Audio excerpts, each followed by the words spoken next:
자, 우리 아모스 우리가 3장 오늘 어떤 일이 있어도 3장을 끝내도록 하고, 말라기는 우리가 알다시피 그 아모스에 비해서 장이 작아서 중요한 이슈들만 다뤄도 될 것 같고, 하여튼 이 아모스는 앞으로 한 2주 정도에서 끝을 내도록 하겠습니다. 왜냐하면 중요한 부분 우리가 앞서서 다뤘기 때문에 나머지 것들만 좀 간략하게 보고 말라기로 들어가서 또 말라기에서 이슈가 되는 것들을 먼저 좀 다루고, 또 말라기도 처음부터 한번 생각해 보도록, 일단 그렇게 하니까 될 수 있으면 좀 어떻게 하든 좀 진도에 맞춰서 강의를 해 보도록 그렇게 하겠습니다.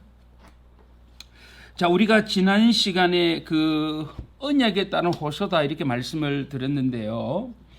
그 하나님께서 아모스를 통해서 하나님의 말씀을 대언하게 하시는데, 하나님은 심판을 선언하기 이전에 1절과 2절을 통해서 하나님과 이스라엘이 어떤 관계에 있는가, 이 관계성을 많이 강조해 주고 있잖아요. 물론 우리가 지난 시간에 살펴본 것처럼 3장 1절과 2절을 그냥 가볍게 지나갈 수도 있지만, 우리가 조금만 관심을 갖고 보면 오늘 여기는 1절과 2절을 통해서 하나님과 이스라엘의 이 관계라고 하는 것이 역사 속에서 어떻게 맺어져 왔는가라고 하는 것을 두 가지를 통해서 말씀을 드렸잖아요. 그렇죠? 그 첫째가 출애굽이라고 하는 사건을 엄두에 두고 있고, 나는 너희만 알았다고 하는 이 두 가지를 갖고 어떻게 보면 신분의 문제고 어떻게 보면 상황의 문제라고 얘기할 수가 있겠는데요. 그래서 1절과 2절을 통해서 하나님과 이스라엘은 어떤 관계인가, 이 부분을 설명을 하고 나서 오늘 3절에 와서 드디어 그 심판에 대한 소송, 그 소송이 너무나 정당하다는 사실을 오늘 이 3절부터 8절까지 말씀을 진행을 하고 있습니다. 오늘 이 부분을 같이 한번 다루도록 그렇게 하겠습니다. 자, 우리가 3절 이하에 나오는 이 8절의 말씀은 그 아모스 선지자가 전하고 있는 이 심판, 이 심판의 메시지, 이 심판에 대한 소송이 정당하다는 겁니다. 심판이 정당하다, 이 정당성에 대한 문제를 오늘 3절에 말씀하는데, 우리가 3절 이하에 나오는 이런 질문이 있잖아요. 여기 질문이 보면 몇 가지가 나오는가 하면 7가지, 그리고 더 나가서 뒷부분을 또 생각할 수가 있는데요. 여기 오늘 3절 이하에 나오는 그 8절까지, 8절 끊어서 말하면 6절까지 되겠죠. 이런 질문을 무슨 질문이라 그러죠? 여기 있잖아요. 두 사람이 의합지 않고야 어찌 동행하겠느냐, 이렇게 질문하고 있잖아요. 계속 질문이 나오잖아요. 그래서 우리가 3절 이하에 나오는 우리가 이런 질문을 가리켜서 무슨 질문이라고 그러죠?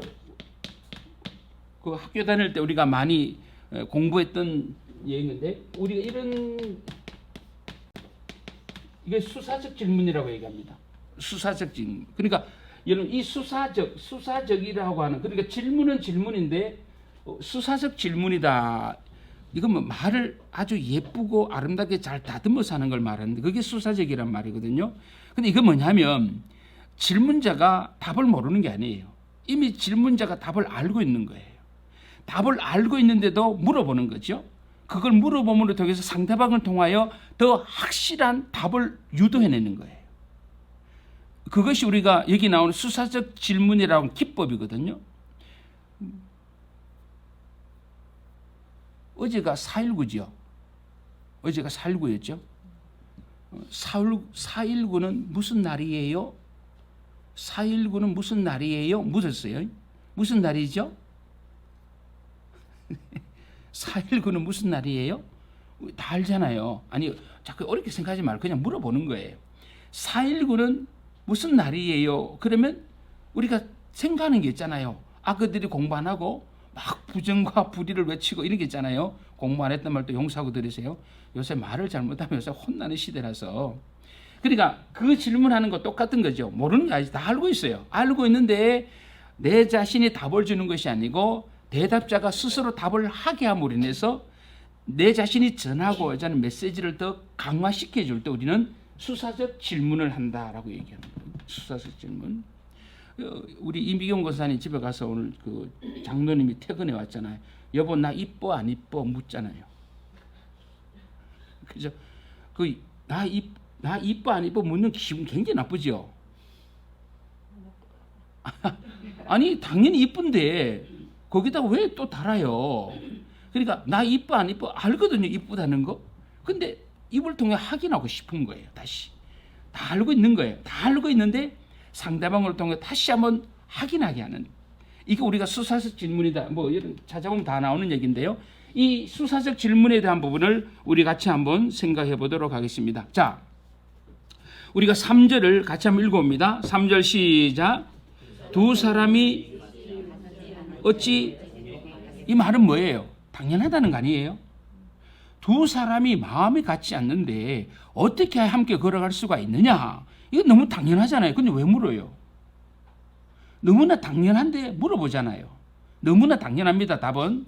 대답은 너무나 당연합니다. 그런데 너무나 당연해요. 답을 알고 있어요. 이 질문자가 다 알고 있는데 당연한데 물어보는 겁니다. 왜? 자, 4절 시작. 사자가 움킨 것이 없고에 어찌 숯불에서 부르짖겠으며 젊은 사자가 잡은 것이 없고에 어찌 굴에서 소리를 내겠느냐? 이것도 당연한 얘기죠. 여기서도 당연하게 젊은 사자가 움킨 것이 없는데 어찌 숯불에서 부르짖느냐? 이건 있을 수 없다. 너 대답 한번 해봐. 맞지? 확인하는 거거든요. 젊은 사자가 잡은 것이 없는데 어찌 굴에서 소리를 내겠냐? 그래, 맞지? 당연하지. 너 맞지? 예, 당연합니다. 자, 그 다음 5절 시작.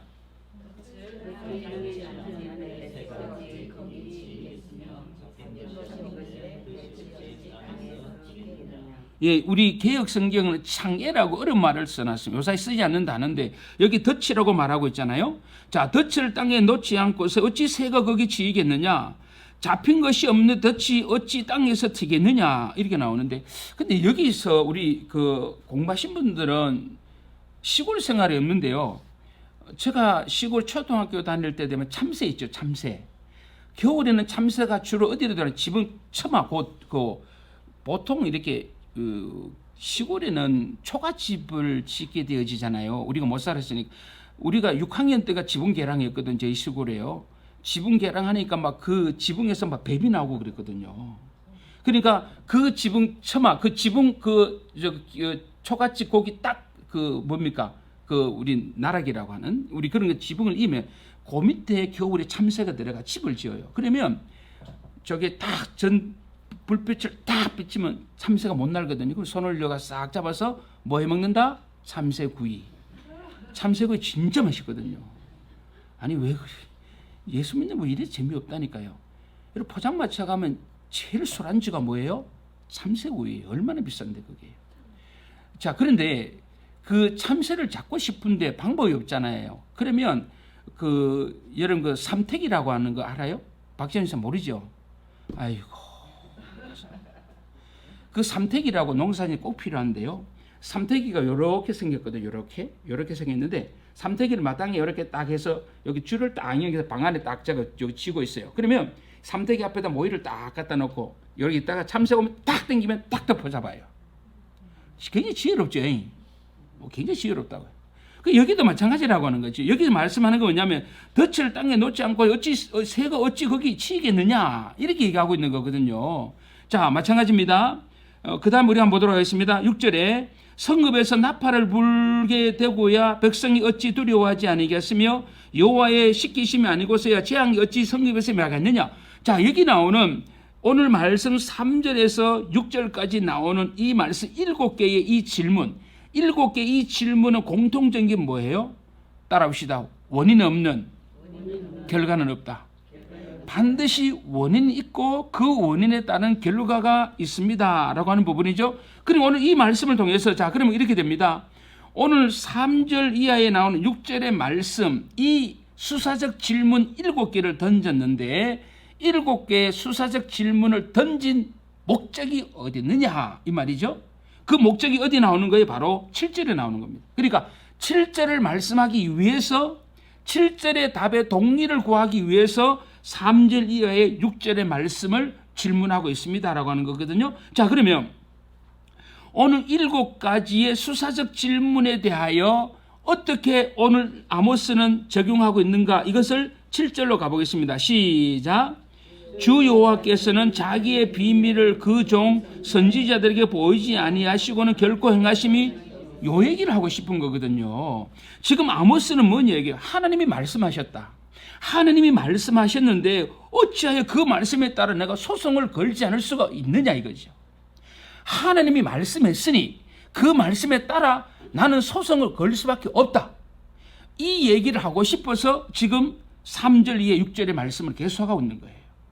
그러니까 원인이 없는 결과는 없습니다라고 부분 속에서 내가 왜 여러분에게 가서 심판을 왜 선언하고 있고 내가 왜 뽕나무를 재배하는 목동으로 살다가 내 왜 이곳에 와서 여러분에게 심판을 선언하고 있는지 압니까? 원인이 어디 있다는 거예요. 하나님이 가라고 했고 하나님이 말씀을 주시니까 나는 가서 전하는 건데 이 얘기하고 있는 거거든요. 내가 이유 없이 내가 여기 와서 이렇게 하는 것이 아니고 나를 이곳에 보내신 분이 하나님이시고 나에게 심판의 말씀을 주신 분도 하나님이시다. 그래서 오늘 이 말씀을 통해서 하나님이 말씀하신다. 하나님이 말씀하기 때문에 자기 자신은 그 말씀에 따라 소송을 걸 수밖에 없는 겁니다. 이 얘기를 오늘 여기서 하고 있습니다. 여러분 7절 있죠. 7절 주 여호와께서는 자기의 비밀을 누구에게? 그 선지자에게 오늘 이렇게 말씀을 해주고 있습니다. 자, 오늘 우리가 이 말씀을 보면 하나님께서 일하시는 방법이 나오죠. 하나님이 일하시는 방법 첫째가 뭡니까? 하나님은 어떤 일을 계획하시고 오늘 이 말씀은 하나님 어떤 일을 계획하시고 두 번째는 이 말씀을 누구에게? 선지자를 알리시고 그리고 이 계획을 뭐 하신다? 실행하신다. 이렇게 말씀하는 거거든요. 오늘 여기서 말씀하는 거 그러잖아요. 자기의 비밀을 그 종 선지자에게 보이지 아니하시고는 결코 일하지 않으신다. 하나님이 먼저 어떤 일을 계획하실 때 누구에게? 선지자를 통하여 반드시 말씀해 주신다. 그 선지자를 말씀하시고 그를 통하여 하나님은 어떤 일을 실행해 나가신다. 이것이 바로 하나님이 일하시는 방법이다. 계획하시고 선지자에게 알리시고 그리고 그 계획을 실행하신다. 그러니까 오늘 아모스 선지자는 뭐예요? 나는 가서 외칠 수밖에 없다 이 말입니다. 하나님이 가라고 하시는 겁니다. 하나님이 이렇게 말씀하셨습니다. 그러니까 나는 이 말씀을 대언할 수밖에 없는 겁니다. 내가 개인의 여러분 억하심정이 있고 내가 여러분 개인적인 뭐 원수가 아니고 절대로 그게 아니고 나는 하나님의 말씀을 대언하는 선지자로서 하나님이 말씀하시니 나는 그 말씀에 따라 여러분에게 심판의 말씀을 전할 뿐입니다 라고 하는 것을 오늘 여기서 말씀해 주고 있다라고 하는 것입니다.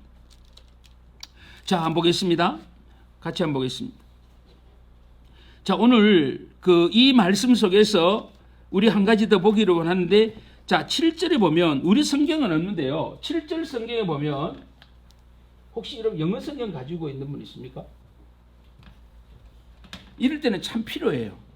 왜 필요하냐면 3절부터 6절까지 나오는 7개의 수사적 질문이 있는데 그 질문에 대한 제가 뭘 했습니까? 왜 이 질문을 하고 있는지 그 질문을 하게 된 이유 그 적용을 오늘 7절에서 하고 있는데 7절 제일 시작이 우리 번역이 그렇습니다만은 그 히브리어에 보면은 키라고 합니다. 이거 읽을 때 키라고 말하는 거거든요. 영어로 포. 왜냐하면 이유 접속사가 나와요. 키라고 하는 이유 접속사가 나옵니다. 왜냐하면 주 여호와께서는 이렇게 나오고. 그럼 이 아무것도 아니지만 이 키라고 하는 이유 접속사가 들어가주면 문장을 이해하는데 훨씬 더 낫다. 그래서 만약에 7절에 왜냐하면 이 단어를 넣어서 같이 읽어봅시다. 왜냐하면 시작. 왜냐하면 주 여호와께서는 자기의 비밀을 그 종 선지자들에게 보이지 아니하시고는 결코 행하심이 없으시기 때문입니다. 이렇게 되어지잖아요. 그러면 뭔 얘기인지 더 분명히 와닿잖아요. 내가 왜 이 심판에 대한 소송 이것이 왜 정당한지 압니까? 내 감정이 아닙니다. 하나님의 말씀입니다. 하나님의 말씀입니다. 그래서 이 말씀 속에 키라고. 근데 대부분의 영어 성경을 보니까 이 단어를 전부 다 surely라고 번역해놨어요. 제가 가지고 있는 NIV, NASB, 그 다음에 뉴킹 제임스 버전이라고 하는 영어 번역본을 보니까 전부 다 surely라고 해놨는데 이것보다는 이것이 더 문맥상으로 더 낫습니다. for라고 하는. 왜냐하면 이거죠. 왜냐하면 설명해 주죠. 이유를 설명하잖아요. 그러니까 7절을 설명하기 위해서 3절 이하 6절을 말씀하는 거죠. 키가 어디 있다는 거죠? 7절에 있다는 7절에. 8절 같이 읽어봅니다. 시작. 사자가 부르짖은즉 누가 두려워하지 아니겠느냐? 주 여호와께서 말씀하신즉 누가 예언하지 않겠느냐? 이게 수사적 질문의 핵심이 여기 있는 겁니다. 너 한번 대답해봐라니. 너 한번 대답해봐라. 사자가 부르짖는데 어찌 두려워하지 않겠느냐? 너 대답하라는 거야. 아이고 예, 당연히 두려워하지요. 막 겁이 나서 막 도망갑니다. 당연하고 지당한 말씀입니다. 주 여호와께서 말씀하신지 누가 예언하지? 맞아요. 우리 주님께서 말씀하시는데 어떻게 맞습니다. 다 예언하죠. 하나님이 말씀하시는데 하나님 말씀하는 어떻게 우리 입을 봉할 수가 있습니까? 안 됩니다. 마땅히 우리는 대답할 수밖에 없습니다. 그래서 오늘 7절과 8절이라고 하는 것은 3절 이하의 6절이라는 말씀에 대한 적용이 되어지는 것이고 이 말씀 7절과 말씀을 통해서 우리에게 말씀하고자 하는 게 뭐예요? 하나님은 아모스 선지자를 통하여 심판을 선언하고 계시는데 그 심판에 대한 소송이 너무나 정당하다. 심판은 정당하다는 얘기입니다. 그것을 말씀하기 위해서 3절 이하 6절의 말씀을 통하여 우리에게 질문하고 그 질문에 대해 너희들 한번 대답해보라는 것이죠. 너희들 한번 대답해봐라. 그래서 오늘 이 본문 속에서 사자가 부르짖은즉 여호와께서 말씀하신즉 누가 대답하지 않고 누가 예언하지 않고 누가 두려워하지 않겠느냐? 그러니까 청중들은 맞습니다. 너무 당연하고 너무나 지당한 얘기입니다. 그래서 뭐예요? 하나님의 그 심판에 대해 의의를 어느 누구도 제기할 수 없다. 어느 누구도 제기할 수 없는 거예요. 맞습니다. 하나님의 심판은 정당합니다. 하나님의 심판은 너무나 정당합니다. 이 사실을 오늘 여기서 말씀을 해주고 있다라고 하는 것을 말씀을 통해 생각할 수가 있습니다. 자, 우리가 이런 거 보면 보세요. 북쪽 이스라엘을 하나님이 심판하실 때 심판하기 전에 아모스 선지자를 보내시죠. 아모스 선지자를 보내서 하나님 심판을 미리 예언해 주시잖아요. 그렇죠? 그 소돔과 고모라가 망했죠. 왜 망했어요? 의인이 없어서 망했어요? 죄를 많이 지어서 망했어요? 소돔과 고모라 성이 왜 망했을까요? 질문하면 많은 분들 그러죠. 소돔 성적으로 타락해 죄를 지어서 망했습니다. 그런데 오해하는 겁니다. 소돔이 왜 망했습니까? 라고 했을 때 성경의 관점은 의인이 없다라고 하는 거예요. 의인이 없었어.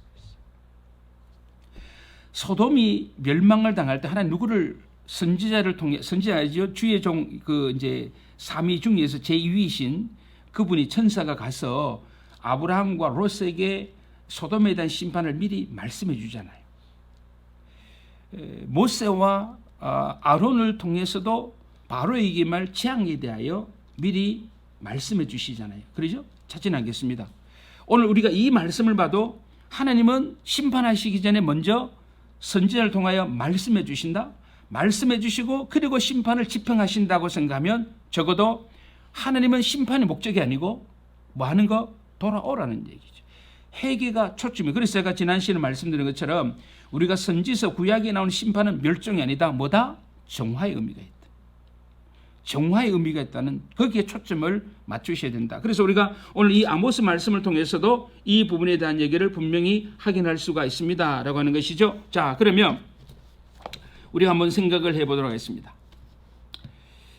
우리가 이 말씀을 보면서 우리가 한 가지 생각할 게 뭐냐면 우리가 이스라엘의 멸망이라고 하는 것을 오늘 여기 두고 봤을 때 이런 질문 하나 드릴 수가 있는데요. 제가 이렇게 써왔습니다. 왜 아모스는 자신의 사역의 확실성을 정당하기 위해서 이렇게도 긴 비유의 말씀을 사용했을까라고 하는 그 질문을 여기서 던져볼 수 있다는 것이죠. 이것도 7가지의 질문을 던지고 있잖아요. 왜 이렇게 하셨을까라고 하는 것을 우리가 물어볼 수 있는데 문제는 뭐냐면 한 번, 두 번, 세 번에서 7가지 그 수사적 질문을 통해서 하나님의 심판이 너무나 정당하다는 것을 말씀해 주고 있는데 여기서 뭐냐면 이 긴 비유를 통해서 말씀하고자 하는 것은 하나님이 이스라엘을 심판한 이 심판은 너무나 뜻밖의 심판이라고 하는 그 사실 때문에 그렇습니다. 이 말은 뭐냐면 이스라엘은요 하나님의 심판을 전혀 예상하지 못한 거예요. 너무 그러니까 심판을 전혀 예상하지 못했기 때문에 한 번 못 알아들어요. 두 번 못 알아들어요. 그래 계속 강요하는 거죠. 왜? 생각도 안 하고 살았거든요. 이들이 심판이라고 하는 상상도 안 했습니다. 그런데 어느 날 갑자기 선지자가 와서 심판을 얘기하니 기가 막히잖아요.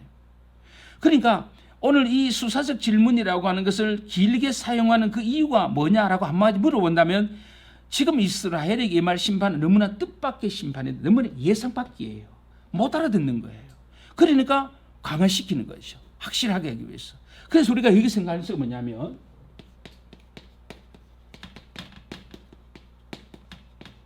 그 이스라엘이 받는 그 심판이 뜻밖의 심판이고 전혀 예상할 수 없었던 심판이다라고 하는 부분들이 뭐냐면 이 두 가지 때문에 그래요. 이 두 가지 때문에 이들은 심판을 상상하지도 않고 살았다. 자, 그러면 첫 번째 신분이라고 해요. 신분. 자, 우리가 말하는 것처럼 이들은 이 아브라함의 혈통이라고 하는 이런 고수도 치면 죽어도 고 있죠. 고수도. 이런 고수도 치면 죽어도 곱니다. 무조건 밀어붙이는 거죠. 그렇다면 대박 날 수도 있고 한번 그냥 할 수. 우리 한마음교회에서 너무 경건하신 것 같아서 고수답이 뭔지를 모르시네. 이미경 원사님, 장로님하고 고수답 한번 안 쳐요? 저는 고수답을 잘 못 쳐요. 제가 질문을 잘못했어. 옆에 사는 거. 그래, 명절날 고수도 점백 이건 무서워요. 점백은 굉장히 무섭더라고요. 점 10원 정도는 재밌는 것 같아요. 잃어봐야 별로 안 했는데 5점백은 막 고수 피박 돌려버리면 이야 이거 보통 아니더라고요. 보통 아니. 우리 이제 고수톱이라고 하는 부분들이 물론 뭐 요새 경도장 가면은 뭐라 그래야 되죠? 뭐 치매 예방 프로그램이라 가지고 막 하는데 나이 드신 분들도 막 점 10원 막 피터치게 싸웁니다. 막 목숨을 못 싸요. 저희 어머니도 그래 한 번씩 하면 막 땄다고 자랑하는데 보면 몇십 원 땄어요. 막 꼬박 밤을 새워서 몇 시간 땄 뭐 이렇게 나오는데 이스라엘 백성들은요 죽어도 아브라함 혈통이라는 거예요. 우리 모모도 코하는 것처럼 이들은요 죽어도 아브라함 혈통이라고 하는 신분. 근데 문제는 뭐냐면 자 아브라함 혈통이라고 하는 이것뿐만 아니라 더 중요한 것은 우리가 지난 시간에 생각한 게 뭐입니까? 그들은 하나님의 뭐예요? 선택 그다음 뭐예요? 너희만 사랑 그다음 뭡니까? 너희하고만 교제했다 이랬잖아요. 이게 얘기했잖아요. 그렇죠? 그러니까 이스라엘 백성들은 혈통적으로 아브라함 후손이라고 하는 것은 그냥 하나님의 복은 따놨다는 겁니다. 하나님의 복은 따놓은 거예요. 이렇게 생각하고 있는 거예요. 그들은요. 자, 그런데 우리가 지난 시간에 했잖아요. 나는 너희들만 알았다 그랬잖아요. 그러니까 이스라엘은 하나님의 사랑을 독차지했고 그리고 하나님 언약의 백성이라는 부분 속에서 선택받은 백성이고 더 나아가 그들은 하나님하고만 교제하는 삶을 살았던 유일한 백성이거든요. 그리고 이들은 그들이 가졌던 이 신분을 생각하면 심판이라고 해서 안 어울린다 이 말입니다. 왜 우리가 벌을 받아요? 우리는 안 돼요. 벌은 이방인들이나 받는 벌이지 왜 우리가 벌을 받느냐? 왜? 우리가 이렇게 아브라함 혈통을 가지고 있는 우리인데 더 나아가 우리가 하나님의 이런 사랑을 받았고 이런 선택과 이런 언약과 이런 교제 속에 살아 무슨 하나님 어울리지가 않는 거예요. 이게 참 문제라고 하는 거죠. 또 하나 생각할 것은 이 상황이라고 하는 지금 아모스 선지자가 이스라엘에 가서 이렇게 말씀을 전했는데 지금 북쪽 이스라엘 굉장히 잘 산다라고 제가 말씀을 드렸잖아요. 그러니까 솔로몬 이후로 가장 번성했던 때가 여로보암 2세다 이렇게 말씀을 하고 있는데 그만큼 그들은 뭐예요? 외적으로 봤을 때 하나님의 엄청난 축복 속에 살고 있는 거예요. 그러니까 어떤 생각을 가지고 삽니까? 오호, 하나님으로부터 우리가 물질적인 복을 받았다는 것은 뭐예요? 뭔 생각합니까? 그들은요. 그렇죠. 우리는 하나님으로부터 물질적인 복을 많이 받은 것은 하나님의 축복을 받은 증거가 아니냐 이 말이에요. 이것이 그들 속에 가장 아픔이 되어지는 거예요. 그러니까 잘 사는 것이 하나님의 복인데 무슨 하나님의 심판을 얘기하느냐? 얼씬거리지 말라는 얘기예요. 그러니까 아모스 선지자가 이 말씀을 가지고 이스라엘에 가서 선포하지만 통하지가 않아요.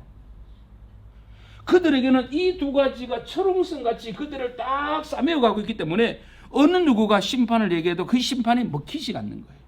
이것이 가장 큰 문제가 되어진다라고 하는 것입니다. 그래서 이런 부분 속에서 그들은 물질적인 풍요함을 누리고 있기 때문에 물질적인 풍요함이라고 해서 결국은 영적인 풍요라고 그들은 생각을 했고, 이러한 신분을 가지고 있는 우리이기 때문에 우리가 망해 있을 수가 없어, 이렇게 생각하는 거죠. 그러니까 아모스가 가서 심판을 얘기한다, 안 먹혀요.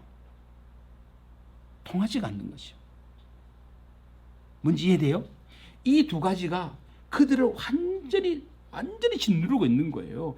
이러한 백성들에 가서 하나님의 심판을 얘기한다고요? 웃기는 소리 하지 말라는 얘기죠.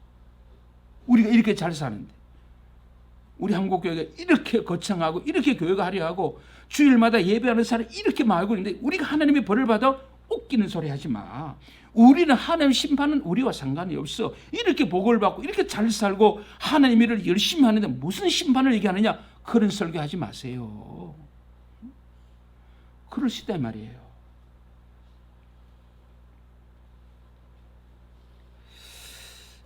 로마서 11장으로 한번 가보겠습니다. 로마서 11장. 로마서 11장으로 한번 가보겠습니다.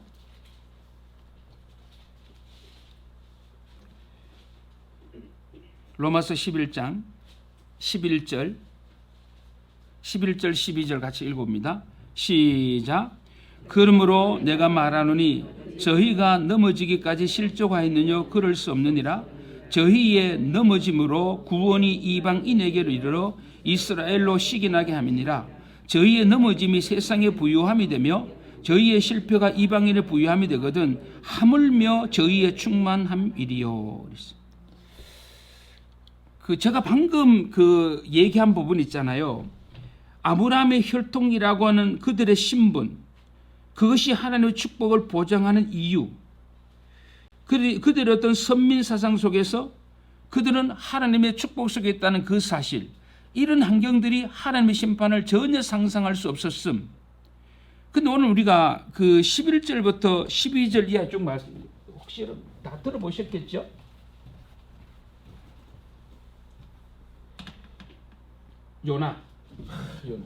요나는 선교사예요, 선지자예요? 요나는 선교사예요, 선지자예요? 아니 왜 자꾸 생각을 해요? 생각할 필요도 없는 질문인데. 요나는 선지자예요, 선교사예요? 어메 진짜. 뭐 고민해요? 선지사 아닙니까? 그런데 왜 선교사들이 요나서를 좋아해요? 참 요나서 할 얘기 많은데요. 우리 요나서도 많이 오해해요. 많은 것. 제가 방금 얘기했잖아요. 요나가 아모스와 동시대 인물이잖아요. 그 요나서 마지막에 뭐가 나와요? 요나가 하나님께 시비 걸죠. 하나님 어떻게 글을 썼습니까? 저 인간들 와 죽여야지 왜 안 죽입니까? 하나님과 막 대들잖아요. 참 여러분 어때요? 살려놓으니까 어때? 막 하나님 막 대들잖아요. 하나님 멸망시킨다는데 왜 멸망 안 시키는 거예요? 하나님 어떻게 저들이 회개하고 그냥 두고 봐요? 이러면 하나님 막 박능쿨 사건을 통해 설명하잖아요. 끝까지 되들어요. 그 요나서 마지막 참 매력있죠. 질문한 끝이에요. 답을 기다리잖아요. 끝이잖아요. 여기 있잖아요. 여기 오늘 보세요. 하나님은 요나를 보면서 알 수 있는 게 뭐냐면 똑같습니다. 이 시대의 사람들은 이방인은 항상 벌을 받아야 할 민족이고 우리는 항상 복을 받는 민족이에요.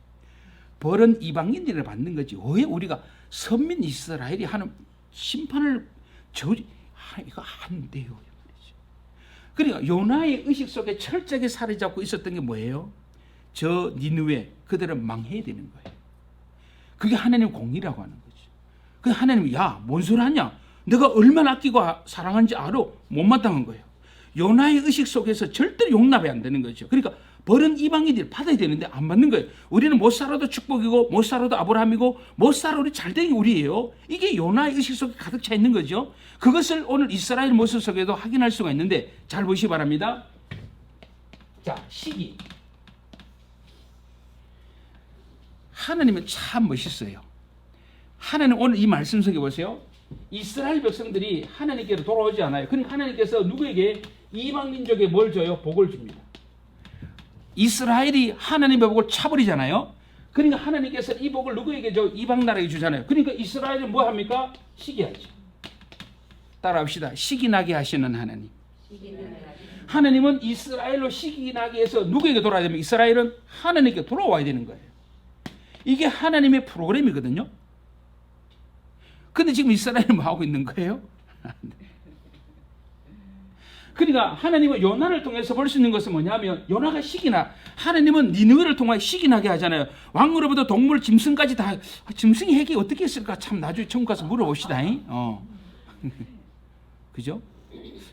우리 김정아 성도님 막 개가 회개할 때 눈물 흘리는데 그 눈물이 어떻게 눈물일까? 막 개가 회개해요. 막 송아지도 막 회개하고 막 닭도 회개하는데 어떻게 하는지 잘 모르겠어요.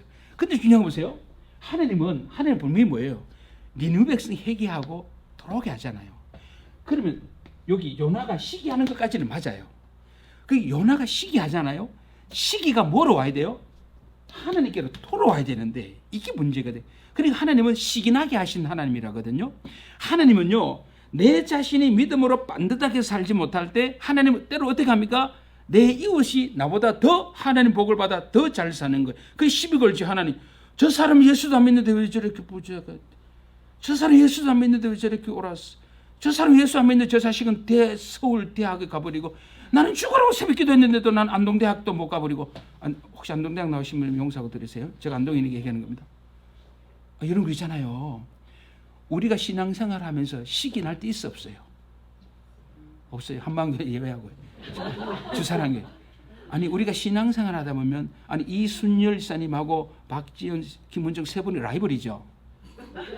제가 볼 때 그래요. 왜냐하면 우리 한국사는 절대로 세 사람이 함께 갈 수가 없어요. 분명히 없어요. 이건 분명합니다. 세 분은 굉장히 시기와 질투의 사람인데 드러낼 수가 없어요. 왜? 내가 드러내는 순간 나는 왕따거든요. 두 분이 짝 하면 나는 가버려요. 그러니까 세 분은 절대로 배신 못해요. 아주 묘하다고요. 그러니까 굉장히 시기심이 나는 거예요. 왜? 어린이 전도 가서 내가 더 잘해야 되는 거예요. 내가 더 잘해야 되고 내가 열매가 더 많이 해야 되는데 저거요 시기하고 막 질투합니다. 신혜서 목사님 찾아가서 목사님 나 교회 옮길래. 내가 여기 있으니까 두 분도 인기가 없어. 나 다른 교회 가면 칭찬받고 사랑받을 텐데 막 시기와 질투심 생기는 거죠. 근데 보세요. 하나님은 일하는 방법이 뭐예요? 하나님은 때로는 뭐 한다? 이스라엘로 시기 나게 하시고 질투 나게 하셔서 이 시기와 질투를 통하여 하나님께로 돌이키는 것이 목적인데 요나와 비롯해서 그 당시 이스라엘은 뭡니까? 시기와 질투 하나님께 대드는 거라고 하는 거예요. 자, 시기 나게 하신 하나님. 여기 오늘 이 말씀 속에 저희의 넘어짐이 세상에 부유함이 되며 이렇게 말씀하잖아요. 어떻게 이해가 안 되죠? 어떻게 이스라엘이 망합니까? 안 돼야 되잖아요. 근데 이스라엘이 실패해요. 이스라엘의 실패가 이방의 복이 되어지는 거예요. 요나가 실패했습니다. 요나를 영어로 제가 번역하니까 이렇게 되는 거예요. 영어 선생님 맞아요? 따라합시다. 바로 나. 따라해요. 바로 나. Just me. 우리 요나 그러니까 좀 시시하니까 그렇게 하지 말고 바로 나. 바로. 아니 왜 이 말씀 왜 웃으세요? 제가 그렇게 가벼워 보여요? 그러니까 이 요나를 비롯하여 그 시대 이스라엘 백성들이 갖고 있었던 하나님의 마음을 너무 모르는 거예요. 그러니까 시편에 보면 37편도 마찬가지 시편의 많은 편들을 보면 이스라엘 백성들이 하나님께 시비 거는 게 많이 나와요. 하나님 어찌하여 하나님을 모르는 사람들 오래도 살고 잘되고 막 이런 것들 막 원망불평하잖아요. 근데 우리가 그 속에서 한번 생각할 것은 뭐냐면 하나님은 이스라엘이 넘어지는 거예요. 이스라엘이 넘어지는 게 본래 목적이 아니에요. 넘어지게 해서 시기심을 가지고 하나님께 돌아오는 게 목적인데 안 돌아오고 계속 시비와 질투 속에 있는 거죠. 이게 뭐예요? 이 시대의 모습이다. 우리가 신앙생활 하면서 우리가 세 번 얘기해 죄송합니다만 사람은요 시기 질투심 없을 수는 없어요. 그것이 뭐로 가야 됩니까? 선한 쪽으로 가야 돼요. 오늘 여기 있는 것처럼 하나님은 이스라엘과 요나로 하여금 시기 나게 하셔서 결국은 그들이 그 시기심을 통하여 주님께를 더 가까이 오면 좋은데 오히려 매를 자초하는 쪽으로 가버린다는 거잖아요. 그렇죠? 그래서 우리 이런 말씀 볼 때 시기 나게 하시는 하나님, 시기 나게 하시는 걸 통해서도 하나님은 하나님 백성들을 뭐 한다? 불러 모으신다. 그래 돼야 돼. 세 번 중에 시기 질투해서 먼저 나가면 하나님께 멀어지는 거예요. 절대로 나가면 안 돼요. 시기 질투심을 가지되 끝까지 있어야 돼. 끝까지. 그래서 더 주님 사랑을 내 어린이 전도는 내가 대구에서 대전 박전사님 하나님 그날 아프게 하옵소서.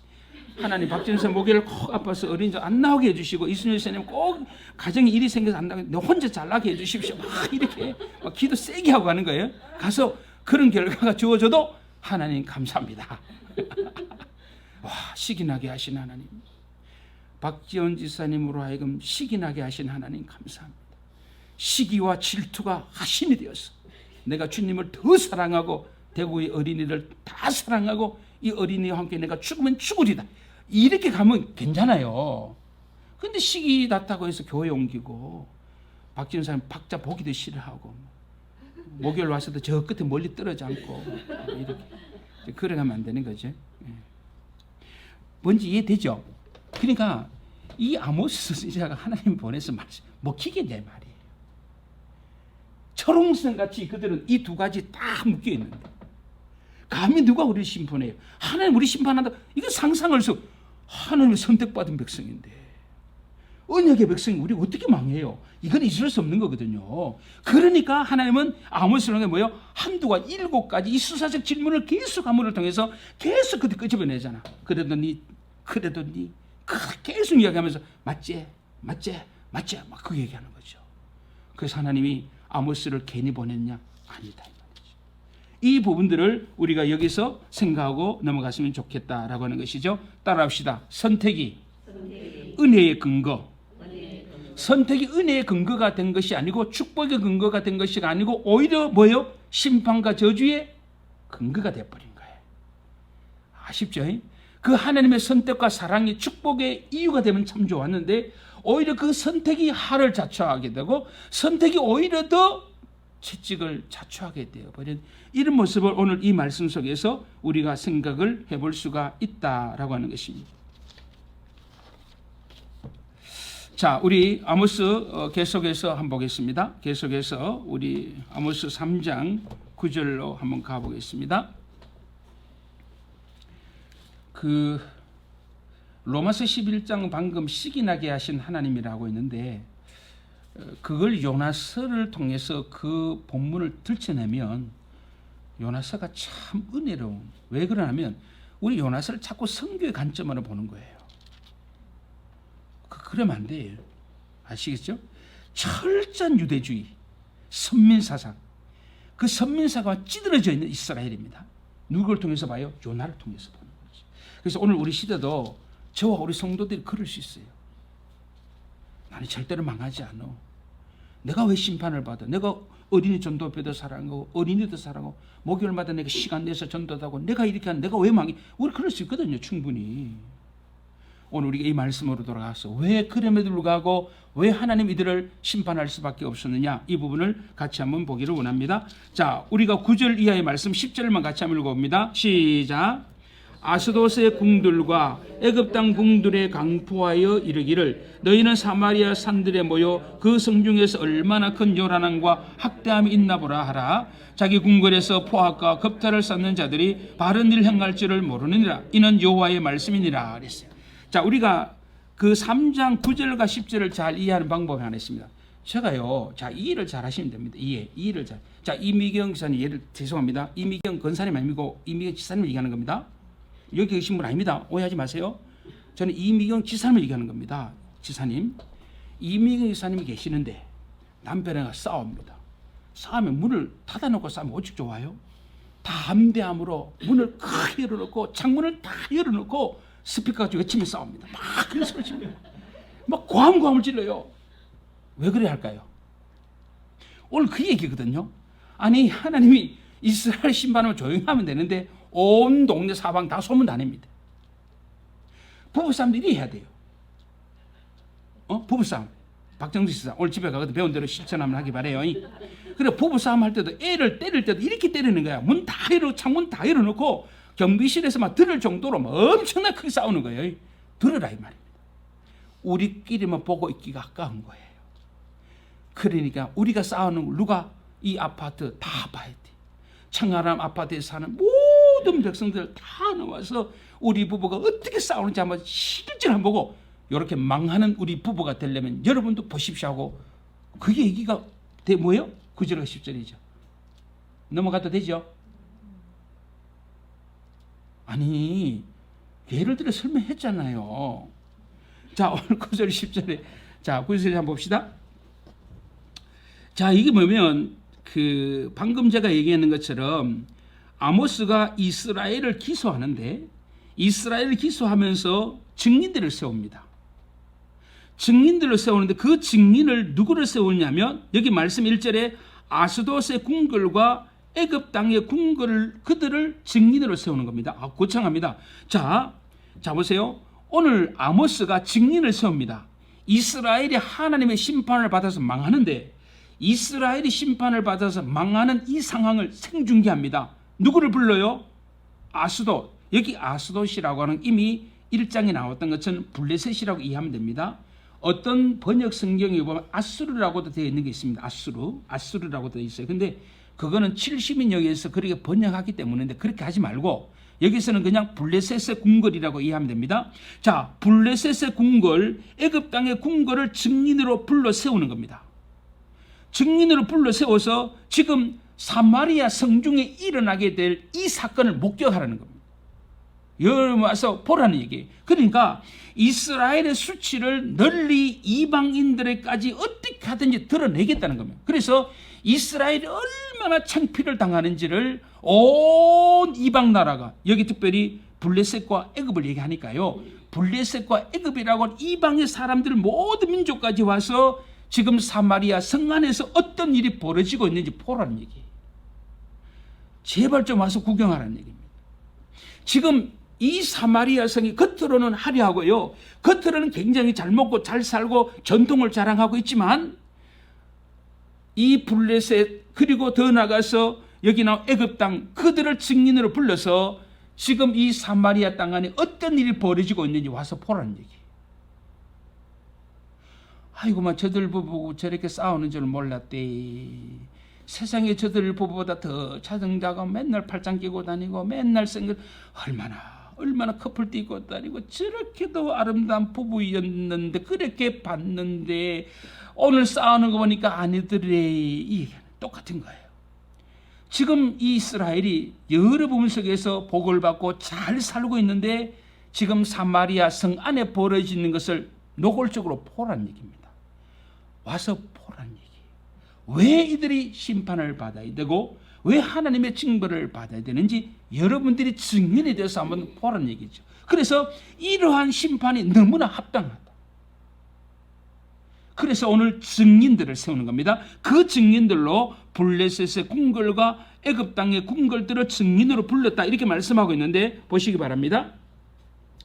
9절 너희는 사마리아 산들에 모여서 그 성중에 얼마나 큰 요란함과 학담이 있나 보라 그랬죠.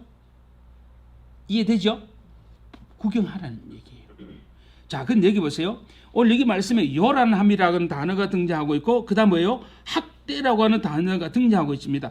여기 학대라는 거는 지금 뭐 흔히 잘 아는 것처럼 힘이 있는 자가 힘 없는 자를 폭력으로 제압하는 거죠. 약육강식, 적자생존 이거죠.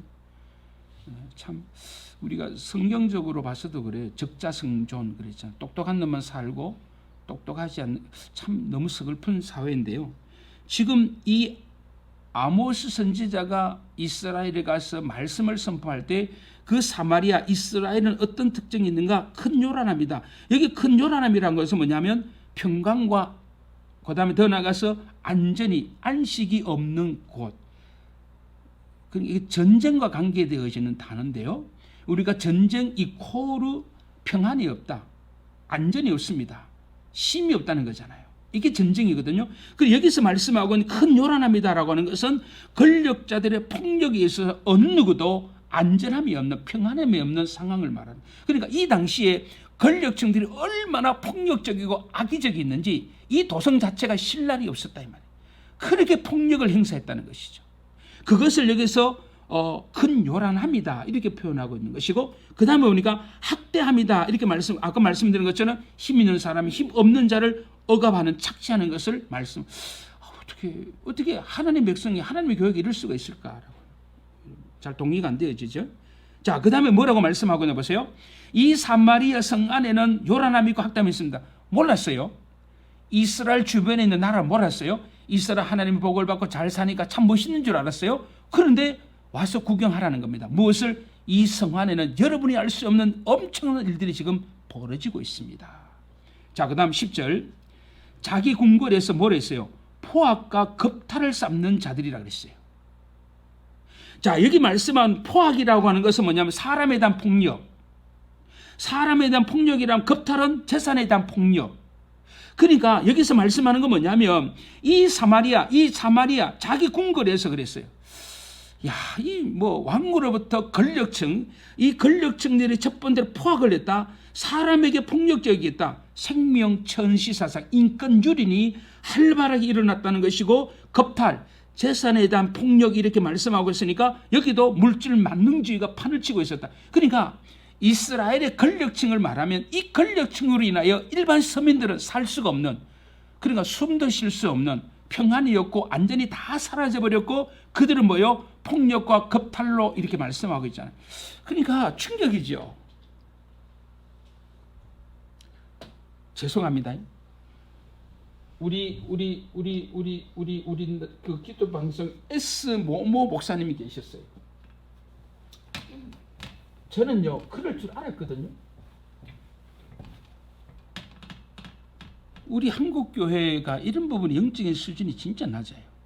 S 모모 분이 어느 날 갑자기 목사가 되어서 TV에 딱 나타났는데 이분이 그때부터 한국 교회 금요 철화의 모든 부흥 강사로 다 불려다니는 거예요.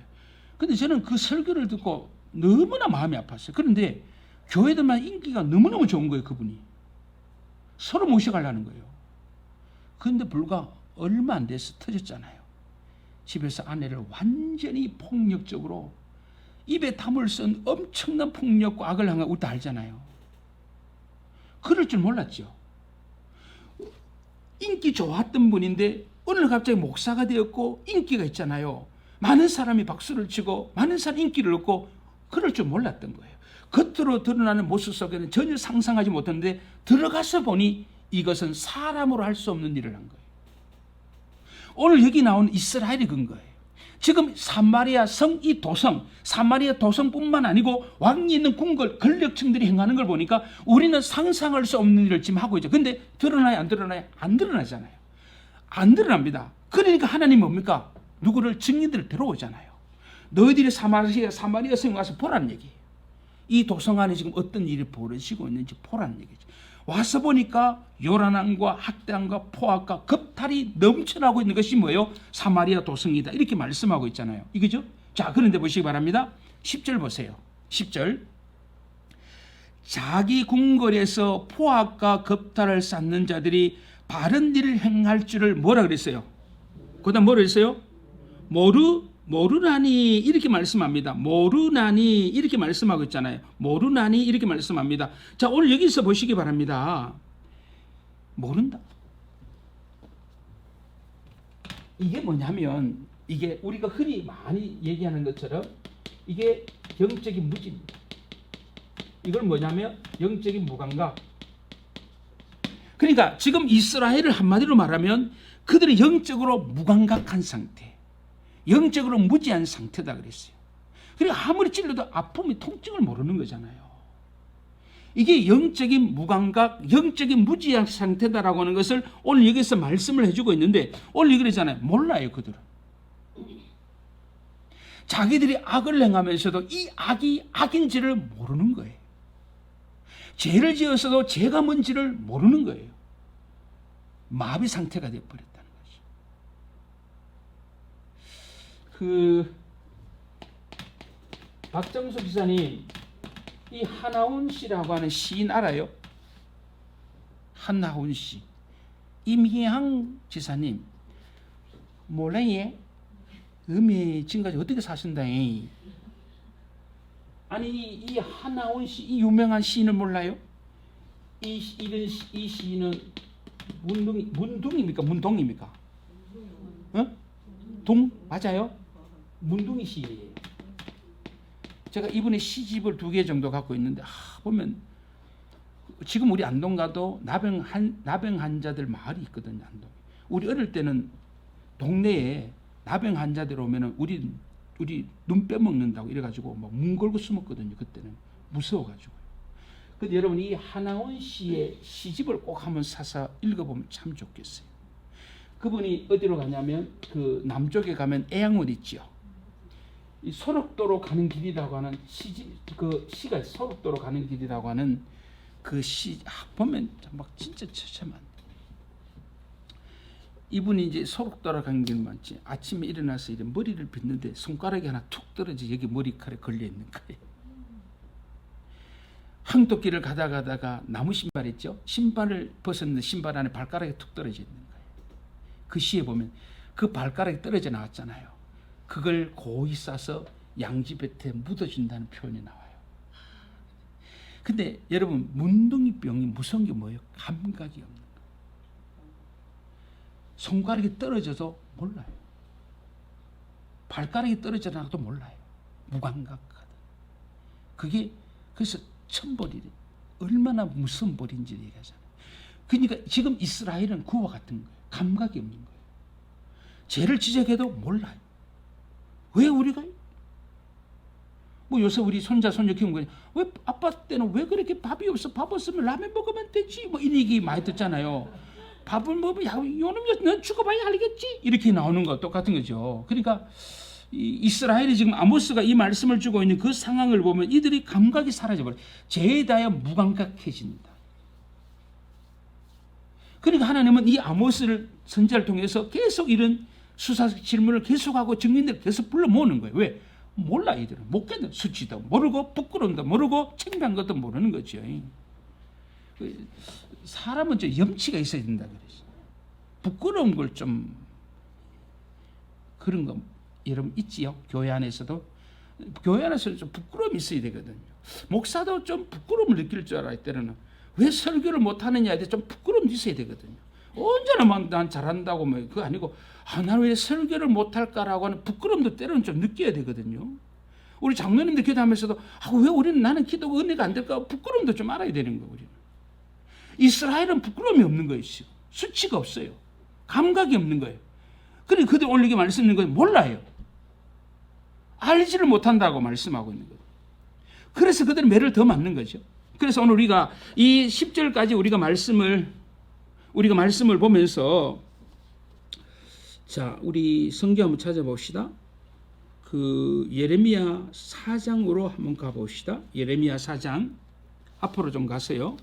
자, 예레미야 4장으로 한번 가보겠습니다. 예레미야 4장 19절 예레미야 4장 19절 슬프고 아프다 내 마음속이 아프고 내 마음이 답답하여 잠잠할 수 없으니 이는 나의 심령 네가 나팔 소리와 전쟁의 공보를 들음이로다 패망의 패망이 연속하여 온 땅에 탈취를 당하나니 나의 천막은 호련히 파멸되며 나의 휘장은 잠시간에 열파되도다. 내가 저 기호를 보면 그 나팔 소리 듣기를 어느 때까지 할꼬 시작 내 백성은 나를 알지 못하는 우준한 자요 지각이 없는 미련한 자식이라 악을 행하기에는 지각이 있으나 선을 행하기에는 무지하다. 무지. 예레미야 선지자를 통해서도 오늘 동일하게 말씀합니다. 죄는 사람의 양심을 무디게 하고 마음을 어둡게 해버려서 이제는 무감각해지는 그래서 지각이 있으나 선을 행하기 무지하다. 무지, 지각이 없다, 미련하다 이런 단어를 쓰고 있습니다. 그래서 오늘 이게 말씀하는 거 선을 행하기에는 무지하도다 이렇게 말씀하고 있는데 로마서 16장으로 한번 가보겠습니다. 자, 로마서 마지막 부분으로 가서 한번 보겠습니다. 자, 로마서 16장. 자, 로마서 16장으로 가서 같이 한번 읽어봅니다. 16장 19절로 같이 가서 한번 읽어봅니다. 시작.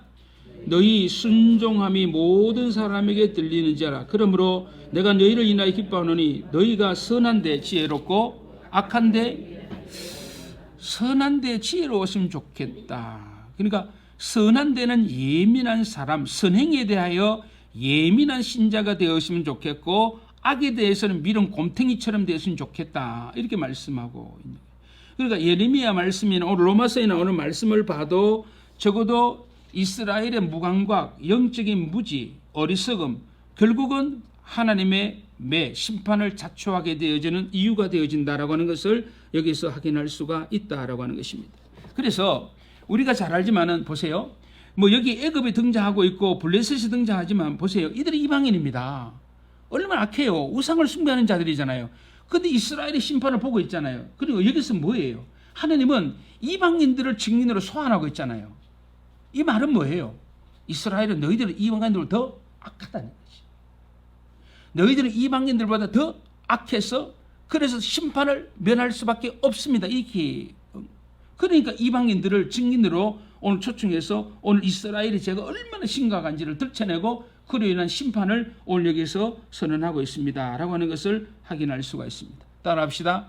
영적인 무지, 영적인 무감각, 무감각, 감각이 없습니다. 우리 한 5분 정도 쉬겠습니다.